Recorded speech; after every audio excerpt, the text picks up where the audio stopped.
મહારાષ્ટ્રના કોલ્હાપુરમાં નંદિની મઠની મહાદેવી ઉર્ફે માધુરી હાથણીને લઈને વિવાદ ઉગ્ર બન્યો છે.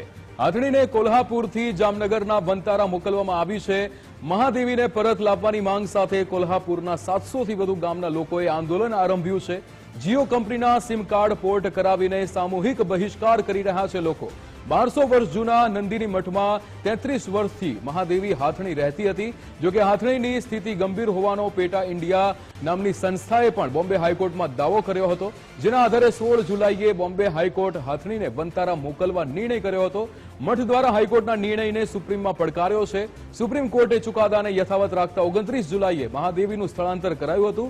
જોકે સ્થાનિક કક્ષાએ વિરોધ પ્રદર્શન વધતા મહારાષ્ટ્રના મંત્રીએ હાથણી પરત લાવવાની ખાતરી આપી હતી, પરંતુ હજુ પણ વિરોધ યથાવત છે. માધુરી હાથણીના સ્થળાંતર મુદ્દે વંતારાએ નિવેદન આપતા જણાવ્યું કે મહાદેવી પ્રત્યે શ્રદ્ધા અને આધ્યાત્મિક લાગણીઓનો તેઓ આદર કરે છે. વંતારાએ સ્પષ્ટ કર્યું છે કે માધુરીના સ્થળાંતર માટેનો નિર્ણય તેમનો ન હતો, પરંતુ બોમ્બે હાઈકોર્ટના આદેશ અને સુપ્રીમ કોર્ટની મંજૂરી બાદ કાનૂની ફરજના રૂપમાં આ પગલું ભરાયું હતું. તેમનો મુખ્ય ઉદ્દેશ્ય માધુરીના સ્વાસ્થ્ય અને સુખાકારીનું રક્ષણ કરવાનું છે. એટલે કે આ આખી ઘટના જે સામે આવી છે તેમાં જીઓની સામે લોકો વિરોધ કરી રહ્યા છે. જામનગરના વંતારામાં હાથણીને કોલ્હાપુરથી મોકલવામાં આવી, જે આ નિર્ણય લેવામાં આવ્યો તેનો અહીંયા ઉગ્ર વિરોધ થઈ રહ્યો છે. આ મુદ્દે વિજય દેસાઈ આપણી સાથે લાઈવ જોડાઈ ગયા છે. વિજય, જે રીતે કોલ્હાપુરમાં નંદિની મઠની આ મહાદેવી ઉર્ફે જે માધુરી હાથણી છે તેને લઈને વંતારામાં મોકલવાને લઈને જે વિરોધ થઈ રહ્યો છે, જીઓનો અત્યારે લોકો બોયકોટ કરી રહ્યા છે, શું વિગતો? બિલકુલ, અહીંયા ઘણી બધી બાબતો છે જેની અંદર જોઈએ તો લોકોનો આસ્થાનો વિષય પણ છે. આની સાથે સાથે જે જંગલી પ્રાણીઓ છે તેની સાર સંભાળનો મુદ્દો પણ છે. તેની સાથે અન્ય પાસાઓ પણ સંકળાયેલા છે, જેમાં કાનૂની દાવપેચની પણ વાત કરવી પડશે. કારણ કે આજે મહારાષ્ટ્રના કોલ્હાપુરની અંદર અત્યારે જે મહાદેવી ઉર્ફે માધુરી હાથણીને લઈને જે વિવાદ વધી રહ્યો છે, જેની અંદર કુલ 743 ગામના લોકો રસ્તા ઉપર ઉતરી આવ્યા છે.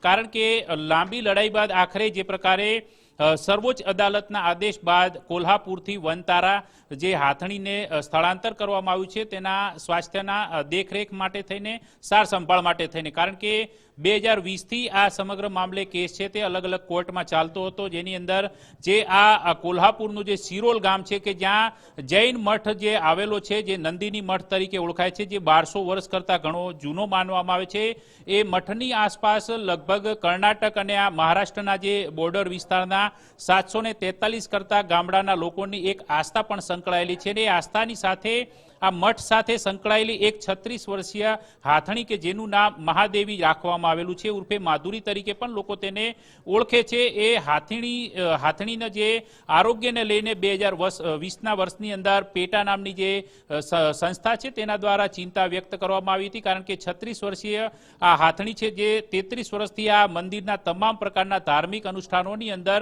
મહત્વપૂર્ણ કામગીરી કરતી હતી. લોકોની આસ્થા તેની સાથે સંકળાયેલી હતી, પરંતુ તેની તબિયત ખરાબ થતી હોવાના કારણોસર તેને લઈને કોર્ટની અંદર કેસ કરવામાં આવ્યો હતો, જે 2020થી ચાલતો હતો. પરંતુ બોમ્બે હાઈકોર્ટે 16 જુલાઈએ આ સમગ્ર કેસ સંદર્ભે જે પશુ ચિકિત્સકો મારફતે આપવામાં આવેલા દસ્તાવેજ અને આ સંસ્થા જે પેટા સંસ્થા છે તેની દલીલોના આધાર પર એક ચુકાદો આપ્યો હતો કે આ જે હાથણી છે તેની સાર સંભાળ માટે થઈને તેને વનતારા મોકલવી જોઈએ. એટલે કે વનતારા સાથે સંકળાયેલું જે ટ્રસ્ટ છે તેને સોંપવા માટેનો નિર્ણય આપ્યો, પરંતુ તેની વિરુદ્ધ મઠ અને ગામ લોકો છેક સુપ્રીમ કોર્ટ સુધી ગયા.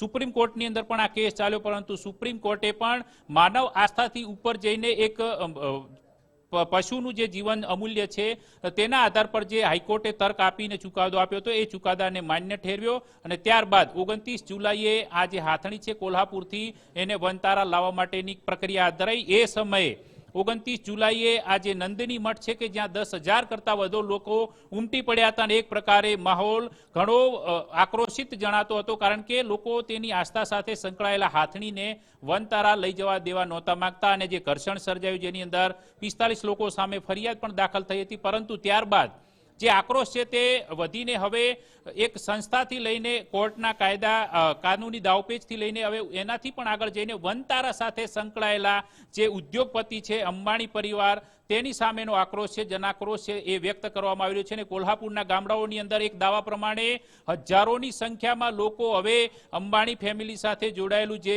જીઓ કંપની છે તેના સિમ કાર્ડ પોર્ટ કરાવીને અન્ય કંપનીઓ તરફ જઈ રહ્યા છે ને આ પ્રકારે આક્રોશ વ્યક્ત કરી રહ્યા છે. લોકો એ પણ કહી રહ્યા છે કે તમે અમારી હાથણીને લઈ ગયા છો, અમારી આસ્થા સાથે સંકળાયેલા વિષયમાં તમે દખલ કરી છે, પરંતુ હવે તમે તમારા આર્થિક ધંધાને ચોટ આપીશું. પરંતુ આ મુદ્દે અત્યારે પણ ગામોની અંદર 45 કિલોમીટર લાંબી પદયાત્રાઓનું પણ આયોજન કોલ્હાપુરના ગામડાઓની અંદર થયેલું છે.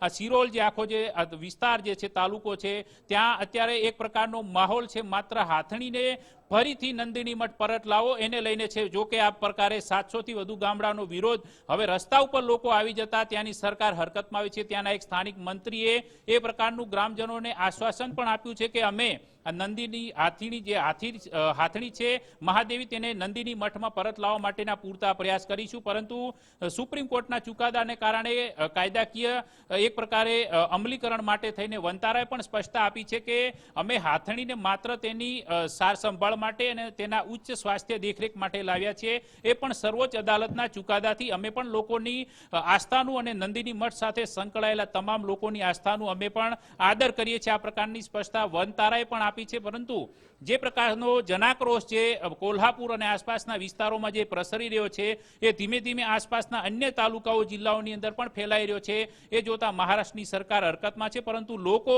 ઝૂકે તેમ નથી, કારણ કે તેને આસ્થાનો સર્વોચ્ચ રીતે પોતાના માટે આવી પડેલી આફત સમાન માનીને આ સમગ્ર મામલો છે એ મામલામાં માત્ર માંગ કરવામાં આવી રહી છે લોકો દ્વારા કે મહાદેવી ઉર્ફે માધુરી હાથણીને પરતથી મંદિરમાં લાવો. મઠ દ્વારા પણ એ પ્રકારની અપીલ કરવામાં આવી છે કે અહીંયા તેનું સ્વાસ્થ્ય એકદમ સારું હતું, પરંતુ કેટલાક રિપોર્ટના આધાર પર કોર્ટે ચુકાદો આપ્યો છે. કોર્ટના ચુકાદાનું ગ્રામજનો આદર ભાવ કરી રહ્યા છે, પરંતુ એમની જે માંગ છે એ માંગ સ્વીકારવામાં આવે અને સ્વાસ્થ્યની દેખરેખ બાદ ફરીથી મહાદેવી ઉર્ફે માધુરીને ફરીથી નંદિની મઠ લાવવામાં આવે તેવી માંગ ઉઠી રહી છે. જો કે હાલ 700 થી વધુ ગામના લોકો રસ્તા ઉપર છે. એની સાથે સાથે જીઓ કંપનીમાંથી સિમ કાર્ડ પોર્ટ કરીને એક અલગ પ્રકારનો વિરોધ કરી રહ્યા છે અને આ વિરોધ હવે મહારાષ્ટ્રના અન્ય જિલ્લાઓની અંદર પણ પ્રસરી રહ્યો છે. બિલકુલ વિજય, સમગ્ર માહિતી સાથે જોડાવા બદલ આપનો આભાર.